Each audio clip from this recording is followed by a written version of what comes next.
Halo semuanya, gue Fayan, gue sebagai CEO dari Cuci Sepatu. Ceritain dong gimana sih cuci sepatu tuh pertama kali berdiri, apa yang bikin lu kepikiran buat mulai bisnis itu? Gue lihat bahwa di Bogor ini belum ada pertama jasa perawatan sepatu yang main targetnya itu anak-anak mahasiswa kayak gitu. Itu belum ada gitu. Kayak mahasiswa SB ini, khususnya SB ya, mahasiswa SB ini mereka aware terhadap penampilan mereka. Nah, terutama di sepatu. Gue lihat anak-anak SB itu sepatunya oke-oke banget ya, kayak branded lah bisa dikatakan. Selamat datang di program podcast.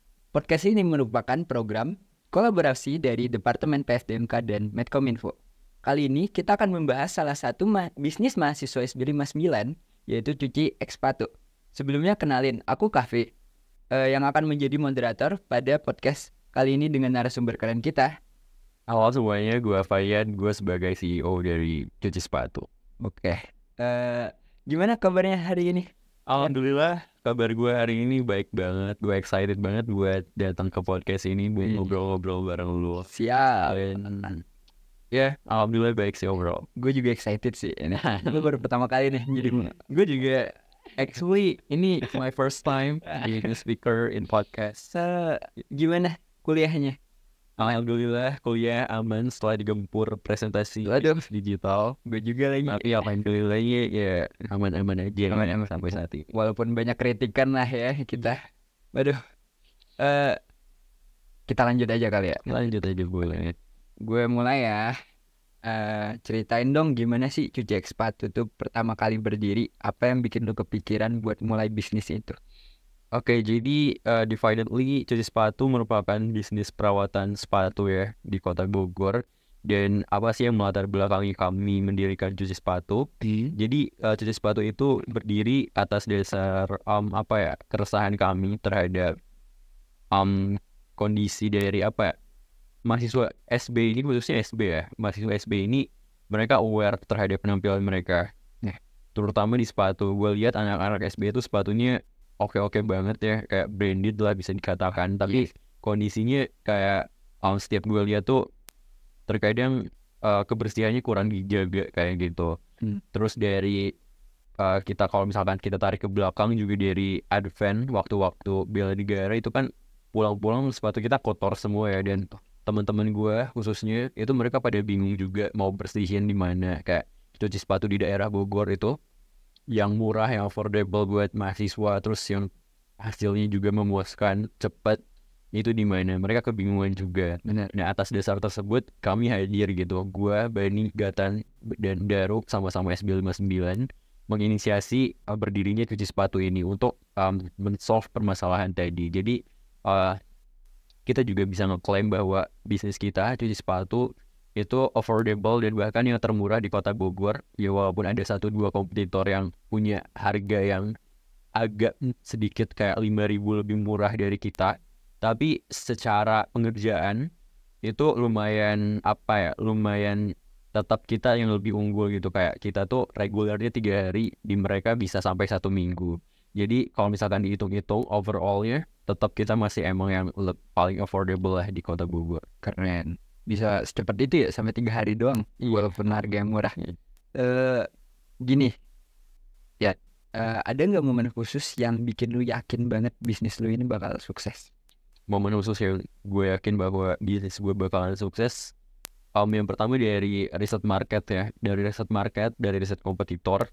Gue lihat bahwa di Bogor ini belum ada pertama jasa perawatan sepatu yang main targetnya itu anak-anak mahasiswa kayak gitu. Itu belum ada gitu. Kayak biasanya kalaupun yang ada itu kayak general aja ke masyarakat umum kayak gitu yang gue lihat ya.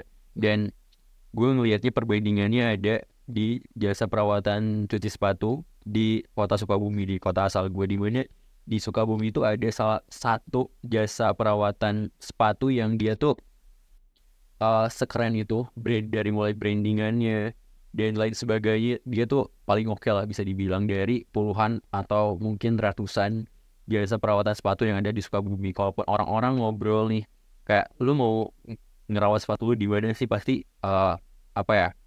si bisnis tersebut yang disebut kayak gitu. Jadi gue pengen bikin hal yang serupa di kota Bogor, karena gue lihat sendiri itu belum ada. Dan karena belum ada tersebut, gue yakin di Bogor ini kalau misalkan kita hadirkan model bisnis yang serupa, kayak kita nge-branding diri bisnis kita cuci sepatu sebagai jasa perawatan sepatu yang termurah, ter-affordable buat mahasiswa, terus dari value-value yang kita bawain nantinya, gue yakin banget bahwa ya kita bakalan unggul gitu.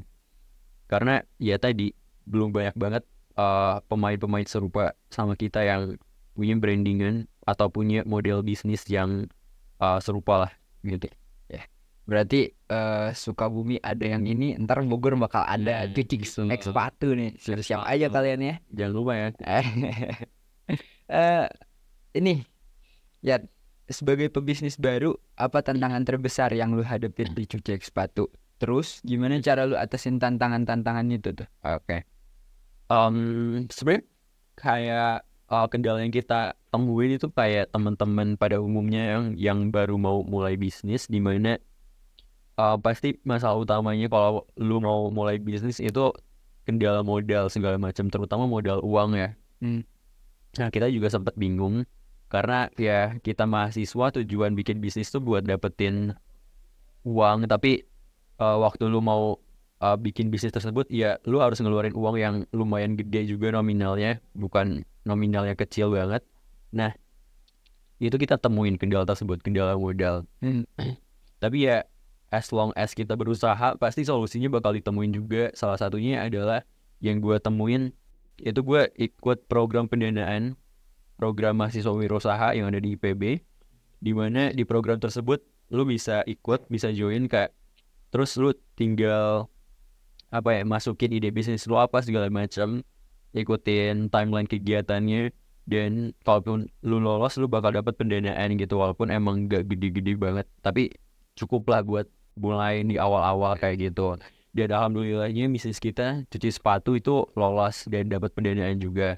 Dan yang terdekat kita juga bakal sign off sama salah satu investor dari kenalan kita, dan uang tersebut pastinya bakal kita gunain, manfaatin buat pengembangan cuci sepatu sendiri ke depannya segala macam kayak gitu. Nah, itu kendala pertama. Dan kendala kedua yang sedang kita alamin saat ini adalah terkait time management, karena ini kan salah satu bisnis yang harus kita kita tuh harus setiap harinya harus nge-invest waktu lah buat ngerawat sepatu dari si klien-klien tersebut. Dan kita sebagai mahasiswa tentunya punya tanggung jawab buat masuk kuliah, terus semua dari member cuci sepatu itu kita berempat juga punya kesibukan yang sama sebagai anak organisasi.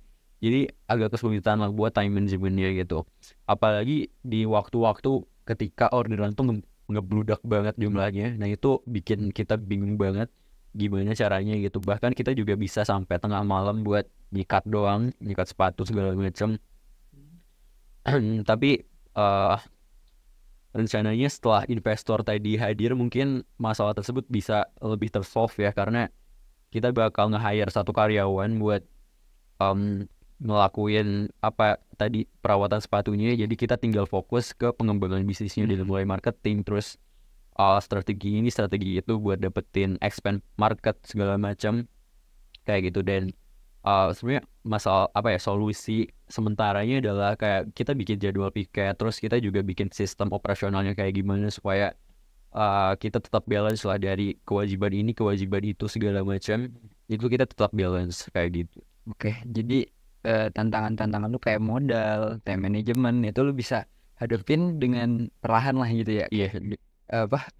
Dengan ikutin program pendanaan, hire investor gitu. Nah, ya. Bagaimana lu mengolah sumber daya yang terbatas dan kurangnya pengalaman itu ya? Bagaimana gua mengolah sumber daya yang terbatas dan kurang pengalaman? Jawabannya satu, belajar. Pastinya kita juga sebagai mahasiswa yang baru nyemplung di dunia bisnis harus banyak belajar, karena lebih banyak orang yang lebih tahu dari kita. Jadi tips dari gue juga, kalau lu mau mulai bisnis adalah lu cari mentor, karena mentor tersebut lah kayak bisa dibilang sumber belajar lu salah satunya dari mentor, lewat diskusi bareng mereka.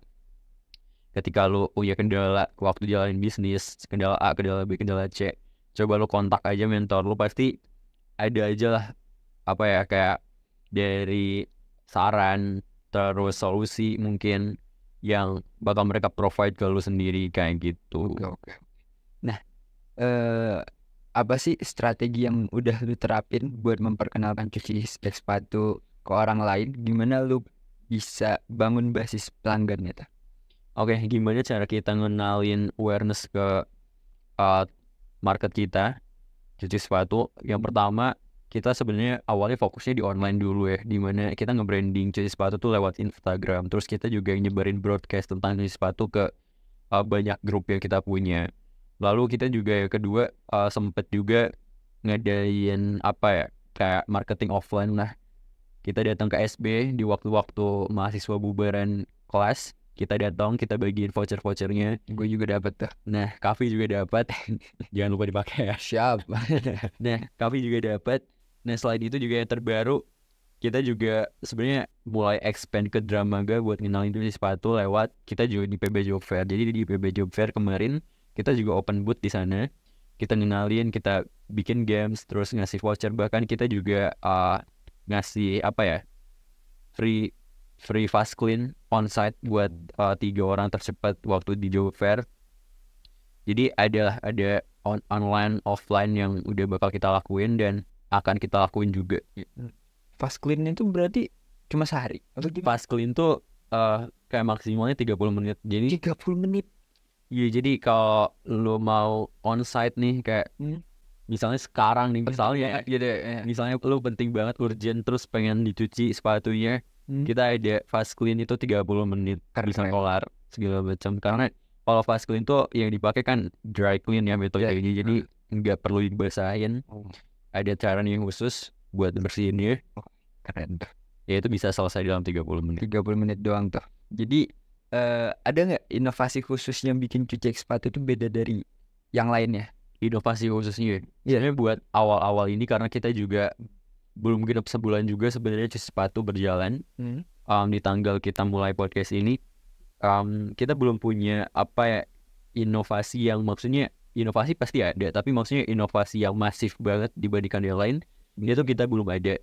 Tapi salah satu yang mungkin ini jadi value lebihnya lah dibandingkan kompetitor lain adalah brandingan kita sebagai cuci sepatu termurah, cuci sepatu yang paling affordable buat kalangan mahasiswa.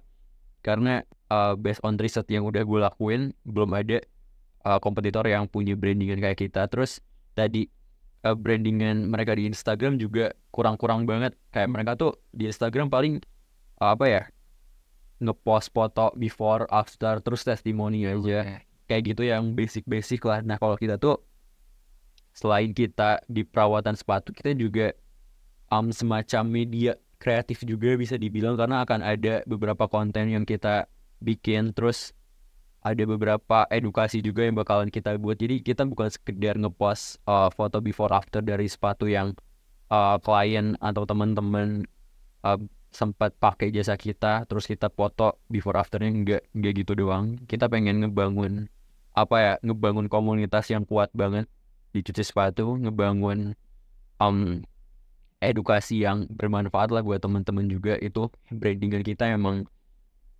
rencananya akan kita bikin semasif itu, sekuat itu di sosial media.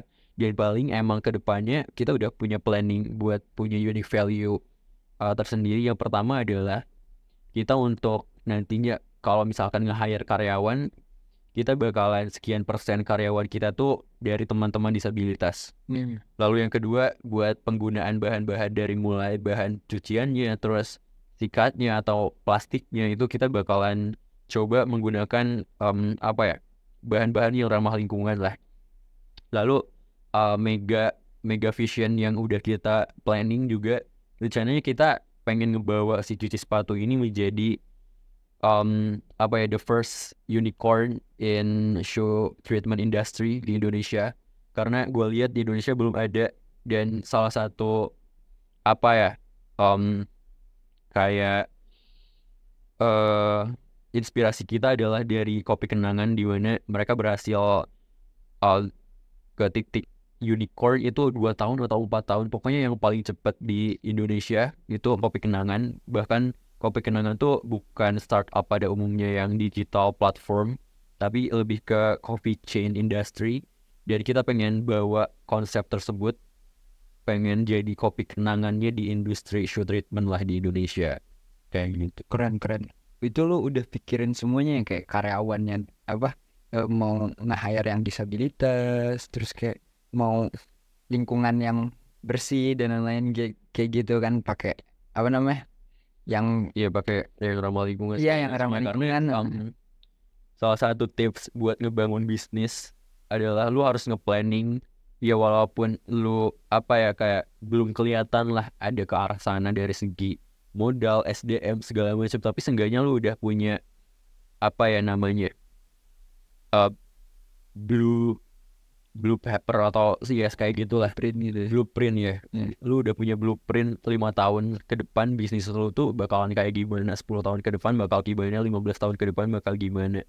Kayak lu tuh harus nentuin milestone setiap tahunnya. Kayak di tahun 2024 milestone lu itu ini, 2025 milestone lu ini, 2026 ini. Jadi kalau misalkan lu bikin bisnis, tips dari gue adalah lu harus nentuin milestone itu, karena itu bisa jadi motivasi terkhusus juga buat kita ngejar si milestone tersebut. Lalu milestone tersebut juga bisa jadi ngegambarin bahwa bisnis kita tuh jelas, bisnis kita tuh jangka panjang, visioner. Kalau misalkan lu pitching ke investor, lu gak bingung lah, kayak ditanya 5 tahun ke depan bisnis kalian tuh bakal ada di posisi mana, kalian bakal jadi apa. Nah kalau udah nge-planning dari awal, lu gak bakal bingung kayak gitu. Oke. Ada cerita inspiratif nggak yang memotivasi lu buat jalanin bisnis cuci sepatu ini? Buat di cerita inspiratif kenapa gue jalanin cuci sepatu, kalau untuk based on kenapa gue pilih perawatan sepatu sebagai bisnis yang gue jalin, sebenarnya nggak ada cerita inspirasi khusus ya, tapi ada satu cerita inspirasi yang kenapa bikin gue pengen mulai bisnis. Itu adalah dari teman gue sendiri, teman PKU gue di IPB, di mana dia asalnya tuh dari Jawa, tapi Jawanya lumayan pelosok. Dia datang ke Bogor tuh sendirian, gak diantar orang tuanya, terus pakai bawaan yang seadanya juga, hidup di asrama gitu, enggak yang mungkin sebaik teman-teman yang lain yang di kos yang ber-AC segala macam, fasilitas ini fasilitas itu, dikasih uang bulanan yang jumlahnya gede gitu, mencukupi, bahkan lebih mencukupi. Enggak kayak gitu. Dia tuh lumayan punya keterbatasan modal segala macam lah buat struggling di kehidupan mahasiswa awal segala macam. Dari kenapa gue terinspirasi dari dia, karena dia tuh mau kerja, kayak dia tuh mau berusaha lah, lebih tepatnya dia tuh mau berusaha. Dia tahu kondisinya kayak gitu, dia mau ngelakuin A, B, C, D, asal itu halal kayak gitu. Dan dia juga dia gak malu gitu kalau misalkan dicap ini dicap itu. Dan ya terbukti gitu. Gue baru aja kemarin di PB Job Fair ketemu dia lagi, dan dia udah jadi versi yang lebih baik lagi, lebih sejahtera lagi bisa dibilang dibandingkan saat gue pertama kali kenal dia gitu. Kayak gue gak pernah ngebayangin dia udah punya A, B, C, D gitu setelah 1 tahun lebih gue kenal sama dia kayak gitu. Jadi karena gue sendiri yang mungkin emang sedikit lebih baik kondisinya, tapi tetap aja itu cukup yang membebani gue struggling di IPB ini buat berkuliah, terutama di keuangan segala macam. Nah kayak gue nanya ke diri sendiri, kenapa gue nggak ngelakuin hal yang sama kayak teman gue tadi gitu. Kenapa gue gak mau berusaha? Dan bercermin dari teman gue yang udah gue jelasin tadi, ya gue terinspirasi lah gitu buat mulai dulu aja, buat gak usah malu dicap ini dicap itu. Karena bahkan harusnya yang lebih malu tuh mereka yang gak ngelakuin apa-apa, berusaha. Iya. Jadi temen lu ini bener-bener menginspirasi lu banget buat bangun bisnis itu ya. Iya. Oke. Bagaimana lu tetap termotivasi meskipun ada tantangan yang harus lu hadepin kayak modal tadi, time management tadi?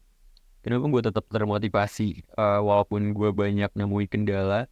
Yang pertama karena ya kalau misalkan gue gak mulai dari sekarang, itu kapan lagi? Karena kita sebagai mahasiswa, sebagai anak muda, ya emang udah waktunya kita untuk ngabisin jatah modal jatah gagal kita di masa muda sekarang, dibandingkan lu ntar nyesel waktu masa tua, atau lu udah lulus kuliah bingung mau kemana, atau kayak lu nyesel ntar kayak gak manfaatin privilege yang lu punya di masa perkuliahan, dibandingkan.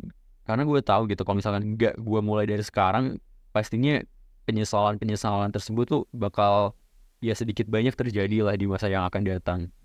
Jadi karena itu, terus kalau misalkan lu mahasiswa, bakal sayang banget lah kalau misalkan lu gak manfaatin privilege yang lu punya di dunia perkuliahan di kampus. Karena di kampus itu lu bisa ketemu mentor, lu bisa ketemu teman belajar, lu bisa ketemu partner bisnis, lu bisa ketemu partner diskusi, lu bisa ketemu pendanaan buat bisnis lu lebih mudah dibandingkan lu di luar perkuliahan. Lu bisa dapat knowledge, lu bisa dapat mitra dan lain sebagainya. Itu pokoknya banyak banget lah privilege yang bisa lu temuin di dunia perkuliahan, dan sayang banget kalau gua khususnya gak manfaatin hal tersebut.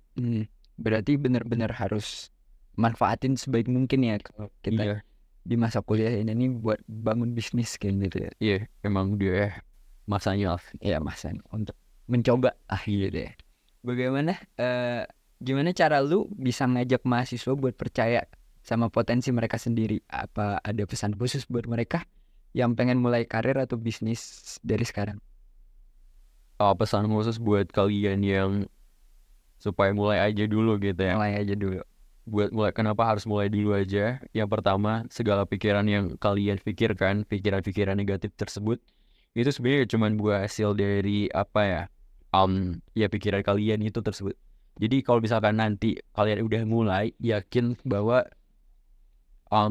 pikiran tersebut tuh enggak semuanya kejadian gitu. Walaupun ada 1-2 yang kejadian, pasti solusinya juga bakal ada. Bahkan solusinya pasti lebih banyak dibandingkan si kendala yang kalian temuin kayak gitu. Terus kalian tuh, kalau menurut gue, kalian harus nanemin filosofi stoikisme, salah satu filosofi Yunani di mana kalian tuh cukup fokus terhadap kontrol yang bisa kalian kontrol sendiri gitu, dibandingkan apa yang di luar kontrol kalian. Jadi kalau misalkan kalian nerapin filosofi stoikisme, yakin pasti segala ketakutan yang tadi juga kemungkinan besarnya bisa tercegah gitu, nggak timbul di pikiran kalian. Terus kalau misalkan kalian punya atau megang filosofi tersebut, juga kehidupan kalian insya Allah bakal lebih tenang lah 1% dibandingkan teman-teman kalian juga. Dan kenapa harus mulai dulu juga ya, tadi penyesalan tuh pasti datangnya di akhir. Kalau misalkan kalian gak mulai sekarang, ya kapan lagi? Mumpung jadi mahasiswa, privilege banyak banget, program pendanaan ada di kampus, di luar kampus juga banyak. Kalian butuh ini butuh itu, di kampus ada. Kalau misalkan kalian baru mulai di luar kampus tuh, itu kalian harus effort lebih, man. Kalian harus ngeluarin investasi uang, waktu yang lebih lah dibandingkan di dunia perkuliahan. Karena di dunia perkuliahan tuh ibaratnya ada katalis yang bisa kalian gunain untuk menghemat energi, menghemat dana, menghemat pikiran segala macam tuh ada gitu. Tinggal sekarang gimana caranya kalian mau buat manfaatin hal tersebut. Benar. Jadi lu bener-bener udah nerapin filosofi stoikisme itu ya, biar bisnis lu bisa jalan lancar gitu. Kurang lebihnya gue merasa gue udah menerapkan ya filosofi itu sendiri. Keren sih. Jadi yang terakhir nih, pertanyaan yang terakhir. Apakah ada langkah konkret yang bisa mahasiswa ambil buat memulai karir atau bisnis? Langkah konkret yang bisa lo ambil, yang pertama, lo harus tahu dulu tentang diri lo, passion lo tuh apa. Dengan lo tahu passion lo apa, itu akan lebih mudah buat lo meta-metain ke depannya mau kemana, mau bisnis apa, dan segala macamnya. Terus kalau lo anak kuliahan, gue saranin banget buat ikut program pendanaan. Kalau misalkan lu anak IPB, ya lu bisa ikut PMW, P2MW, Startup School, atau program pendanaan yang ada di luar kampus juga boleh. Tinggal lu diskusiin aja sama dosen, sama teman, sama mentor segala macam. Karena dengan lu ikut program pendanaan kayak gitu, motivasi lu yang awalnya setengah gitu, awalnya setengah takut, setengah termotivasi, itu gue yakin akan berlipat ganda si motivasinya, dan si kendala yang lu pikirinnya bakal terminimalisir lah dengan lu ikut program pendana tersebut. Karena dengan lu dikasih dana, lu dapat dana dari program tersebut, ada tanggung jawab lebih yang bisa memotivasi lu. Terus dari program pendana tersebut, kalau misalkan lu bingung cari mentor kemana, cari knowledge kemana, cari mitra kemana, cari partner kemana, program pendana tersebut bisa nge-provide hal tersebut gitu. Jadi lu gak perlu bingung. Jadi mungkin si program pendanaan tersebut, PMW, Startup School, dan lain sebagainya, itu bisa jadi program yang mempermudah, yang memperkatalis proses lu menuju kesuksesan lah, intinya kayak gitu. Keren sih. Jadi cara kita buat ngelihat cuci sepatu dari mana sih? Nah, buat kalian teman-teman mahasiswa, khususnya di daerah Kota Bogor gitu, kalau misalkan nyari ini bingung mau ngerawat sepatu kemana yang murah, yang cepat, yang berkualitas, ya tentunya di Cuci Sepatu. Kalian bisa cek aja di Instagram kita, di Cuci X Sepatu. Di sana kalian bisa dapat info mulai dari price list, terus kita ada di mana, terus nomor WhatsApp di mana. Karena buat daerah Kota Bogor sendiri kami ngasih free antar jemput buat kalian semua. Terus Terjemput. buat kalian yang baru pertama kali bertransaksi di Cuci Sepatu juga, kalian bakal dapat promo potongan sampai 10.000. Jadi kalau misalkan kalian ambil deep clean, terus kalian ada di daerah Kota Bogor, kalian cuma cukup bayar 20.000, itu udah 3 hari kembali dengan bersih kayak baru, terus free antar jemput juga. Keren banget. Cuma 20.000 doang. Oke, berarti udah selesai ya kita kali ini. Thank you banget Thank Pak you Yan. banget juga. Makasih atas bincang-bincangnya. Oke. Thank you. Bye bye. Dah.